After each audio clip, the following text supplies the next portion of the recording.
La participación del recién coronado Federico Guillermo I en la Gran Guerra del Norte le permitirá a Brandeburgo-Prusia extender sus territorios de manera significativa a expensas de su antiguo enemigo, Suecia.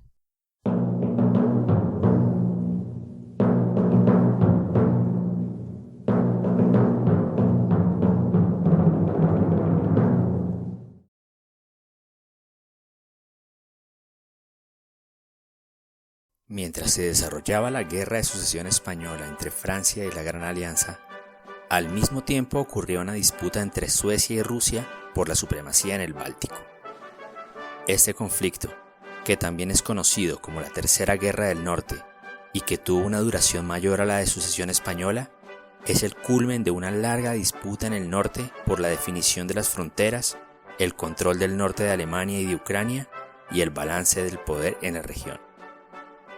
El periodo comprendido entre 1700 y 1721 marcaría el principio del fin de Polonia, el final del periodo de Suecia como gran poder y el surgimiento de una nueva potencia en el sistema europeo bajo el mando de Pedro el Grande, Rusia. Pero Brandeburgo-Prusia tampoco se quedaría al margen de los cambios ocurridos durante este periodo. El rey Federico Guillermo I de Prusia lograría hacerse con la Pomerania Occidental y además de otras regiones, con lo que ampliaría la extensión de sus dominios. La Gran Guerra del Norte iniciaría tras la muerte de Carlos XI de Suecia, quien había estado buscando la paz en la región desde 1680. Se había casado con la hija de Cristian V, con el ánimo de provocar un nuevo acercamiento con Dinamarca. Y si bien algunos contingentes suecos habían luchado en la Guerra de los 9 años contra Francia, Carlos había sido bastante precavido de no entrar de manera directa en esta confrontación en Europa Occidental. Sin embargo, la tormenta ya se asomaba para la fecha de su muerte. Los tratados de 1660 habían dejado muchos temas sin resolver y la Guerra de Escania había mostrado la vulnerabilidad de Suecia. El largo periodo de paz se había debido más a la distracción de la mancomunidad polaco-lituana y de Rusia con los turcos y con los tártaros que al establecimiento de una verdadera estabilidad en la Europa nororiental. Dinamarca estaba dolorida por haber perdido control del Sound y los ingleses se habían convertido en un verdadero reto a la hegemonía comercial neerlandesa en el Báltico. Brandeburgo, Prusia y Rusia se preocupaban cada vez más por la falta de un puerto importante en el Báltico, especialmente porque la grave situación económica de Suecia hizo que buscara incrementar sus ingresos por concepto de derechos de aduana. A pesar de que Carlos había reconstruido su ejército y su armada, el control de Suecia sobre el imperio era frágil. La muerte de Carlos XI fue una de una serie de decesos de monarcas que habían experimentado la última ronda de guerras del norte. El primero en fallecer fue Juan III Sobieski, rey de Polonia, en junio de 1696, que fue seguido por Cristian V de Dinamarca, quien murió en agosto de 1699. Alejo I de Rusia había muerto bastante tiempo atrás, pero 2 décadas de incertidumbre en la política rusa llegaron a su fin con la muerte de su hijo inválido Iván V en febrero de 1696. La sucesión en Suecia pasó al joven de 14 años Carlos XII, cuyo talento militar se probaría altamente superior al del sucesor de Dinamarca, Federico IV.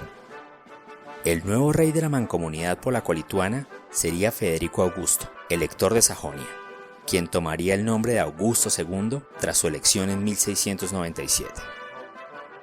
El sucesor ruso sería Pedro I, medio hermano de Iván V, quien también demostraría su potencial militar al capturar a Sop de los turcos en julio de 1696.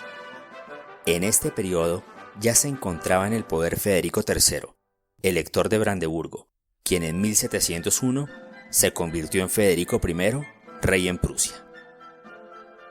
La corta edad del nuevo rey sueco disminuyó cualquier poder de disuasión que pudiera tener Suecia frente a sus pares en el norte. Carlos XII tenía tan solo 17 años cuando una alianza de todos sus enemigos regionales llevara a cabo una invasión no provocada de las provincias exteriores de su reino. Esta ocupación pensada para que se extendiera por bastante tiempo, inició con la incursión de las tropas danesas en Schleswig-Holstein en 1699, quienes esperaban el ataque inicial de los polacos. Los polacos entraron a Livonia, territorio que Augusto quería recobrar, en conjunto con otros territorios como Moldavia, Valaquia y el Ducado de Prusia. Un asalto sorpresa por parte de un ejército polaco-sajón a Riga fue repelido en diciembre de 1699.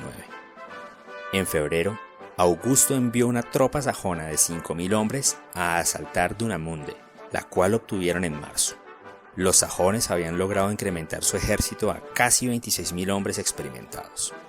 Mientras tanto, los daneses atacaron a través del Ducado de Schleswig, entrando hacia Holstein-Gottorp con el objetivo a largo plazo de recuperar Escania, la que habían perdido con los suecos en 1658.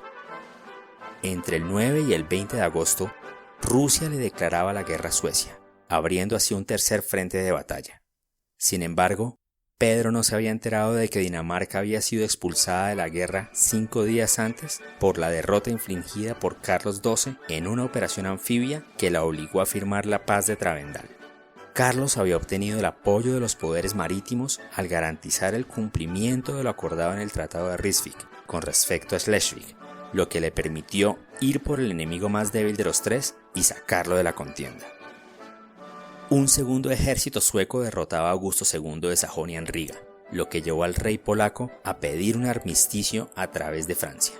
Carlos XII se negó a firmar cualquier acuerdo hasta que los sajones salieran completamente de Livonia. Augusto dejaba Livonia, retrocedía hacia Curlandia y nuevamente solicitó la paz. Pedro de Rusia decidió ir tras la ciudad de Narva con un ejército de 23.000 hombres, después de enterarse que sus enviados diplomáticos habían logrado firmar una paz de 30 años con los turcos.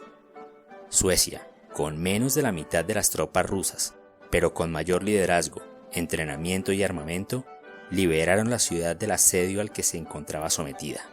La cantidad de prisioneros de guerra y de armamento confiscado por parte de los suecos fue enorme. Entre 1700 y 1701, Carlos XII de Suecia había logrado vencer casi que de manera simultánea a los 3 enemigos que le habían declarado la guerra y que habían avanzado hacia sus territorios. De las provincias bálticas, ahora los éxitos del rey sueco se producirían en Polonia y en Sajonia. Entre 1702 y 1707, Suecia derrotaba a la coalición ruso-sajona, lo que trajo como consecuencia que Augusto II de Sajonia renunciara al trono de Polonia y se viera obligado a entregárselo a Stanislao I, el candidato de Carlos XII. El joven rey logró obtener grandes ganancias a través de impuestos de guerra. Sin embargo, mientras Carlos XII llevaba a cabo su campaña en Polonia, de nuevo las provincias bálticas verían una confrontación con Rusia. Después de sus victorias en 1700 y 1701, el rey sueco destinó un pequeño número de tropas a Finlandia, Estonia y Livonia con el fin de atacar a los ejércitos de Pedro I, pero pronto se vieron obligados a mantenerse a la defensiva. A pesar de victorias importantes del ejército sueco dirigido por Adam Ludwig Lewenhaupt, como las de Jakobstad y Kemartov, los embates rusos hicieron que los suecos tuvieran que retroceder a Riga. Los rusos se hicieron con Curlandia, que pertenecía a la mancomunidad polaco-lituana. La campaña de Rusia desarrollada entre 1708 y 1709 fue el inicio del cambio de suerte de Carlos XII. Su derrota en la batalla de Poltava fue el punto de quiebre del prestigio militar sueco y cambió el curso de la guerra. Lewenhaupt se unió a Carlos en octubre, pero el ejército sueco sufrió horrorosamente en el amargo invierno de 1709. Constantemente acosados por los rusos, los soldados morían por miles debido al frío y a la enfermedad. Con las fuerzas polacas y rusas obstruyendo a Leszczynski para que fuera en su ayuda, Carlos se vio atrapado. Para el momento en el que Pedro estuvo listo para dar la batalla a las afueras de Poltava, la que Carlos había estado asediando desde el principio de abril, los suecos estaban ya carentes de municiones y de moral. El 27 de junio de 1709, el ejército construido por Carlos XI y perfeccionado por su hijo, fue destrozado en una angosta planicie al norte de Poltava. 3 días después, Carlos cruzaba el Dnieper hacia el exilio en Turquía, y 17.000 suecos se rendían en Perevologna. La guerra duraría 12 años más, pero el Stormakstid había terminado. Prusia se mantuvo al margen de la guerra hasta 1715. A pesar de que siempre había tenido el deseo de hacerse con Pomerania, Federico I declinó la invitación de la coalición para desmembrar a Suecia. El rey pensaba que Brandeburgo no era lo suficientemente fuerte para tener una guerra en 2 frentes, ya que había comprometido sus tropas con la Guerra de Sucesión Española. Hasta su muerte, fue tentado por los diferentes poderes en disputa de hacer parte de coaliciones, incluso con ánimos defensivos, como quiso hacerlo con Suecia y Sajonia frente a Rusia, pero ninguna resultó en acción. Hasta la fecha de su muerte en 1713, Federico I mantuvo sus territorios a salvo. No ganó ni perdió territorios durante este conflicto en el norte. El resultado de su inactividad fue mantener la integridad de su estatus y de su región. Federico Guillermo I, como sucesor de Federico I, mostró menos temor que su padre frente a una expansión rusa.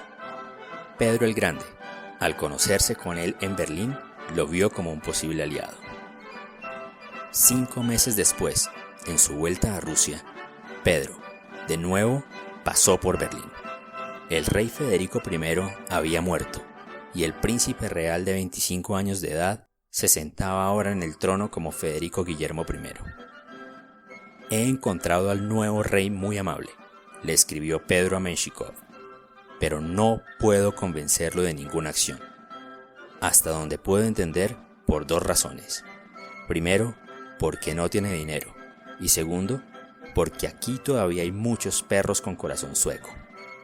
El rey mismo no es hábil en asuntos políticos, y cuando le pide consejo a sus ministros, ellos le ayudan a los suecos en todas las formas posibles. La corte acá no es tan grandiosa como lo fue antes. En cuanto a unirse a una alianza activa contra Suecia, el nuevo rey de Prusia dijo que necesitaría al menos 1 año para poner su ejército y sus finanzas en orden.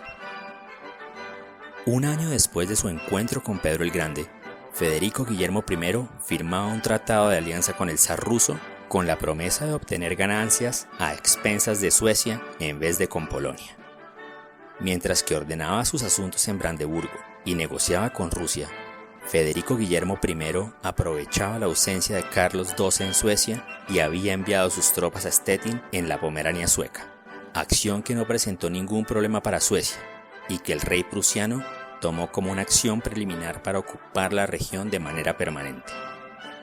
Precisamente, este movimiento fue el que le dio la posibilidad de negociar la partición de las regiones bálticas suecas con Rusia, y el repentino regreso de Carlos XII de su exilio en Turquía finalmente hacía que se afirmara la coalición antisueca en 1714. Con la declaración de guerra a Suecia en 1715 por parte de Prusia, Federico Guillermo I comienza su campaña en Pomerania. Desde el 15 de junio de 1715 hasta abril de 1716, 4.000 soldados prusianos, 10.000 daneses y 4.000 de Hannover asediaron la ciudad de Wismar, a la que llevaron a capitular. Para esa fecha, la fortificación de Wismar era la más grande de Europa, además de ser la última plaza sueca en Alemania. En noviembre de 1715, las tropas del rey prusiano participaron en la batalla de Strelzow, en conjunto con los daneses y los sajones. Fue posiblemente la primera derrota importante de Suecia bajo el comando en campo de Carlos XII. La estrategia que había utilizado de manera eficaz en su gran victoria 15 años atrás en la batalla de Narva, concentrar todo su ataque en un punto específico, romper las primeras líneas y destruir la defensa desde adentro, no dio resultado en esta oportunidad. El mismo año, entre julio y diciembre, las fuerzas de Federico Guillermo y sus aliados también asediaron la ciudad de Stralsund hasta su capitulación, evento que hizo que Carlos XII tuviera que huir hacia Suecia. Este asedio marcó el inicio de la amistad entre el rey prusiano y el refugiado hugonote Jacques Ejid-Duhan de Handun, a quien el año siguiente le confió la tutoría de su hijo, el príncipe real Federico, quien sería conocido posteriormente como Federico el Grande. La muerte de Carlos XII en 1718 da inicio a las conversaciones de paz con Suecia. Los aliados no lograron llegar a un acuerdo sobre una posible invasión a Suecia, así que persuadido por el elector Jorge de Hannover, quien se había convertido en rey de Inglaterra en 1714, Federico Guillermo decidió dejar de lado a Rusia y seguir los pasos de Hannover hacia la paz. Con el Tratado de Estocolmo, el rey prusiano logró asegurar la Pomerania Occidental hasta los límites del río Peene, el puerto de Stettin y las islas de Usedom y Wollin, a cambio del pago de 2 millones de táleros. A pesar de no haber conseguido la provincia completa, su reputación creció de manera exponencial al lograr obtener aquello que intentó de manera incesante, pero sin resultado positivo, el gran elector. Con el tiempo, las consecuencias de la Guerra del Norte se hacían claras. Suecia, al igual que Polonia, estaban en un declive irreversible. Pero disfrutando el éxito y evitando antagonizar con el zar, Federico Guillermo se negó a intervenir en la moderación del acuerdo de paz final entre Rusia y Suecia en Nystad en 1721. Como resultado, Pedro el Grande tomó de Suecia los estados bálticos de Livonia, Estonia, Ingria y Carelia. El rey prusiano también estuvo de acuerdo con que Pedro, ya garante de la Constitución sueca, debería tener los mismos derechos sobre Polonia-Lituania. Él estaba admitiendo tácitamente la sobrecogedora presencia de un nuevo y ambicioso imperio ruso en el Báltico.